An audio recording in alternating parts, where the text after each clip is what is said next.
Oke dan hai, selamat datang di podcast monolog Litani Amerta.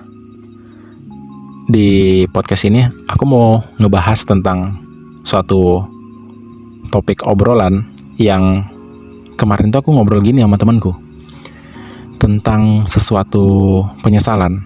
Jadi kayak ada beberapa hal yang dilakukan di masa lalu baru mempunyai efek yang sekarang gitu.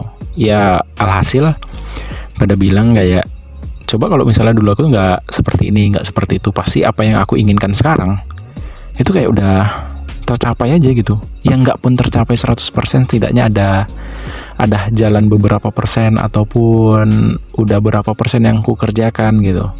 Pokoknya kalau nggak kayak gini, wah mungkin sudah jalannya di situ, ataupun nggak jalan ya aku dapat pemahaman baru dari apa yang akan aku kerjakan gitu. Nah sekarang ini aku tuh ngerasa benar-benar buntu gitu. Aku ngerasa benar-benar nggak tahu harus mulai dari mana, kata dia gitu kan. Ya aku cukup menyesal dengan apa yang kulakukan di masa lalu gitu katanya. Dengan keadaan yang masa menyesal itu, aku random kasih sebuah pertanyaan yang bener-bener aku nggak tahu juga gitu kan. Dan pertanyaan itu terlintas aja gitu, sekelebat di kepalaku. Aku bilang kayak gini, sebenarnya kita ini lebih baik mana sih gitu? Kita mengalami penyesalan atau kita mengalami kegagalan? Aku bilang gitu. Aku nanya ini bukan untuk menguji, aku bilang gitu kan. Aku memang benar-benar pengen nanya gitu. Dan dari hal-hal yang kita obrolin lah gitu, dengan kau yang mengalami hal kayak gini, mengalami rasa penyesalan, ya aku juga punya penyesalan juga, punya hal-hal yang membuat aku menyesal gitu, kenapa dulu nggak seperti ini, nggak seperti itu gitu. Nah kau juga gitu, ya aku juga pernah mempunyai hal yang membuatku gagal, ya kau juga, aku bilang gitu. Nah dari dua hal yang sama-sama kita alamin gitu kan, kenapa gitu, maksudnya lebih baik mana ketika kita mengalami kegagalan apa ketika kita mengalami penyesalan? Ya walaupun sama-sama sakit hati yang diterima gitu. Di situ tuh obrolan cukup lama hening gitu kan, kayak mikir lah gitu. Sempat lama itu heningnya gitu, kayak apa ya gitu. Nah terakhir dijawab, nada serius gitu kan, kayaknya itu lebih baik kita mengalami kegagalan gitu. Nah kenapa, aku bilang gitu, kenapa lebih memilih kita mengalami kegagalan? Setidaknya kita udah mencoba apa yang kita mau dan kita gagal, pasti ada suatu kesalahan. Kalau kita pengen bangkit lagi, kata dia, kita bisa memperbaiki kesalahan tersebut gitu. Yap, oke lah kita nggak mau bangkit lagi, tapi kita tahu ini udah mencoba gitu. Kita mengalami kegagalan karena kita nggak tahu, kita kurang ilmu dan segala macamnya gitu. Nah kalau penyesalan ini gitu nggak bisa lagi, kata dia gitu. Ya maksudnya kayak ya udah nyesal aja gitu, kayak ditelan waktu lah katanya gitu. Nah kayak gitu tuh gitu. Nah jadi kalau aku simpulkan bahwasanya kayak ya aku sepakat gitu sama pernyataan dia gitu, kayak lebih baik kita mengalami kegagalan gitu. Oke lah mungkin ini bisa disanggah,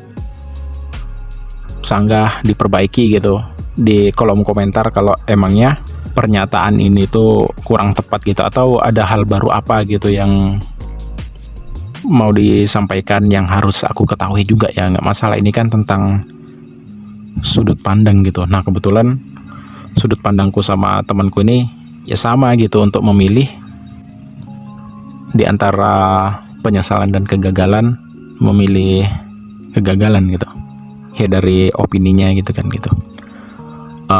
Karena kalau misalnya penyesalan itu adalah berhubungan dengan waktu yang kita buang secara sia-sia kan gitu. Yang tadinya kita pengen memulai sesuatu, tapi kita malah melakukan hal lain yang tidak seharusnya kita lakukan dalam sebuah rencana gitu. Nah itu makanya timbulnya penyesalan gitu. Kenapa tidak begini dan tidak begitu gitu. Nah itu tuh. Tapi kalau kegagalan itu adalah karena kita udah mencoba sesuai dengan rencana yang kita buat gitu, udah kita list nih segala macam sesuai dengan apa yang kita gambarkan gitu. Rupanya pas sudah eksekusi kita mengalami kegagalan gitu. Nah itu lebih baik karena kita udah mencoba kan gitu, karena kita udah melampiaskan semua ego, kita udah melampiaskan semua pikiran kita, jalannya gimananya ke situ gitu.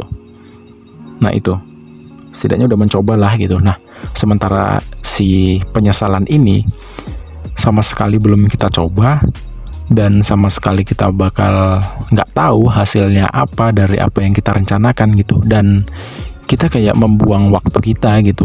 Dia membuang waktu, membuang materi gitu ke hal-hal yang kita pergunakan tidak semestinya gitu. Nah itulah alasanku kenapa lebih memilih penyesalannya, walaupun dua-duanya itu sangat menyakitkan hati. Tapi kan ini jatuhnya pilihan gitu. Kalau misalnya kalau misalnya ada hal kayak gitu lebih baik mana gitu, ya lebih baik kegagalan gitu. Ya setidaknya kita bisa belajar dari kegagalan. Terus kalau misalnya di dalam kegagalan itu kita tahu hal apa yang kita perbaiki dan nanti arahnya kemana, ataupun bisa mendapatkan insight baru dari apa yang kita kerjakan gitu. Dari hal-hal yang kutemui, entah itu dari obrolan orang ataupun dari hal yang aku sendiri ngalamin gitu, ketika melakukan sesuatu dan gagal, yaitu paling memikir untuk memperbaikinya. Misalnya ada part yang perlu diperbaiki, ataupun ada jalan lain yang sebelum pas buat rencana itu enggak terfikirkan gitu.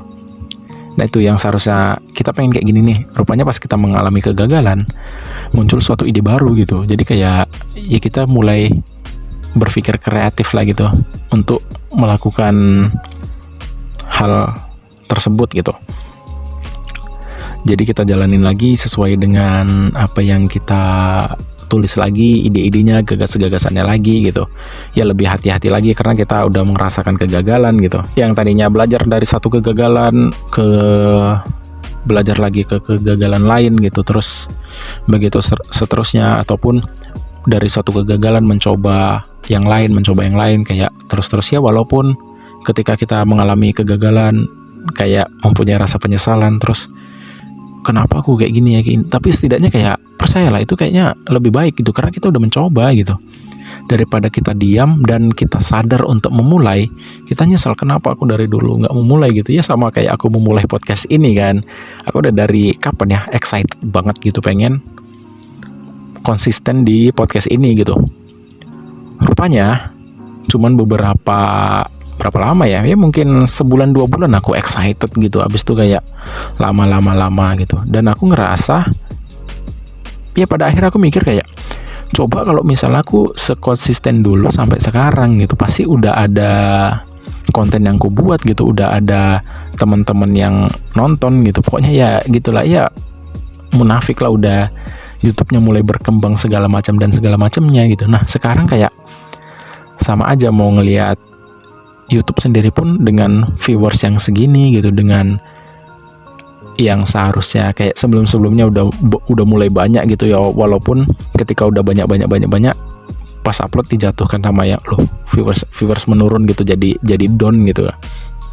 Nah itu, nah sekarang di penyesalanku aku mikirnya kayak seharusnya aku nggak down sih, ya udah tetap lanjut aja gitu, tetap buat, tetap semangat segala macamnya. Nah ini aku kayak udah stuck aja di situ udah lama gitu.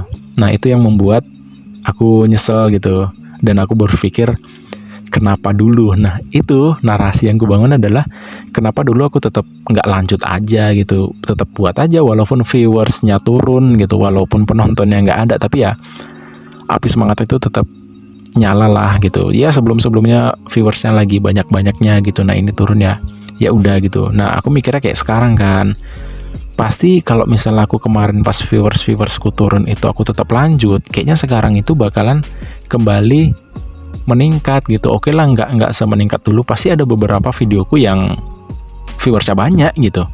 Nah itu jadi penyesalannya kayak gitu. Aku mengalami itu mungkin ya nggak mungkin sih, memang kenyataannya adalah viewersku menurun dan aku ngerasa gagal di situ gitu. Sebenarnya kayak itu bukan kegagalan, yang kayak algoritma aja kan gitu, kayak naik turunnya gimana gitu. Nah itu gitu. Jadi kayak lebih baik mengalami kegagalan gitu daripada penyesalan itu kayak kita tertinggal oleh waktu gitu dan memaksakan untuk hidup di masa lalu gitu. Sementara kegagalan itu ya kita masih punya waktu untuk memperbaiki gitu. Setidaknya kita udah mencoba, kita udah tahu kita gagalnya karena apa gitu. Dan ketika kita mulai memperbaiki kegagalan tersebut, pasti memikirkan kalau seperti ini bakalan seperti apa gitu. Ya intinya pikiran kita itu lebih terasah lagi untuk kreatif untuk mencari solusi lah, daripada kita terus merenungi nasib kayak pengen hidup di masa lalu, kembalikan waktuku yang lalu gitu sih gitu. Ya mudah-mudahan dari podcast ini ada sedikit insight yang aku dapat nanti ketika teman-teman mendengarkan. Misalnya kayak ada kata-kataku yang kurang tepat, ya bukan ini sih, bukan kayak memang ada kata-kataku yang kurang tepat di sini, tolong diperbaiki di kolom komentar. Ataupun misalnya ada sudut pandang lain gitu, kenapa ada yang memilih misalnya kayak lebih baik tuh penyesalan, ya sampaikan aja sih di kolom komentar gitu, supaya aku juga bisa memperbaiki dari apa yang aku alami dan merubah sudut pandangku, ataupun mendapatkan insight baru dari teman-teman di kolom komentar itu gitu. Ya kita di sini sama-sama diskusi. Oke, sekian dari aku di podcast monolog Litania Amerta. Sampai ketemu kembali. Boom.